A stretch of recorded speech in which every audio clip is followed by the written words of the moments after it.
Bharatiya Janata party के प्रदेश अध्यक्ष किरण देव और केन की लोकसभा चुनाव पर पार्टी के संभावित दावेदार मन के नामों पर चला था वे विचार विमर्श।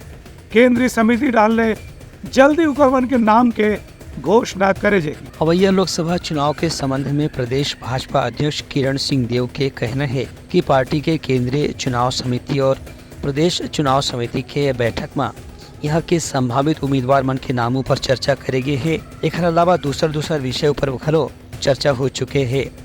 फिलहाल भाजपा के कार्यक्रम अभियान और चुनाव के लेकर के संकल्प पत्र की तैयारी चलत है। एक बाद जल्द ही भाजपा के लोकसभा उम्मीदवार मन के सूची जारी करे जाही।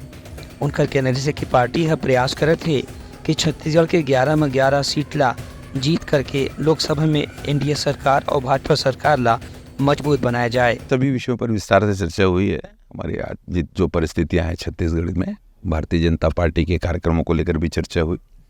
आगामी लोकसभा की दृष्टि से क्या अच्छा हो सकता है, क्या बेहतर हो सकता है, किस तरीके से हमें 11 की 11 लोकसभा सीटों पर विजयश्री प्राप्त हो सकती है, और साथ ही जो आवेदन जितने भी लोगों ने किए हैं और उन आवेदनों पर और क्या किस तरीके से पैनल बना के सूची बना के प्रदान करने का काम, यह ऊपर हमारे केंद्रीय बोर्ड के जितने भी संसदीय बोर्ड के आदरणीय सदस्यगण हैं, हमारे राष्ट्रीय नेतृत्व आदरणीय मोदी जी और सभी का ये निर्णय होगा और जब आएगा आपके सामने आ जाएगा। किरण सिंह ने बताया कि 11 लोकसभा सीट पर अलग अलग क्षेत्र से कतकुन दावेदार मन के नाम आ चुके हैं।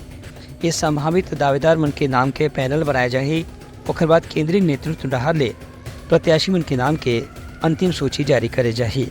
Bureau report Uttarakhand news.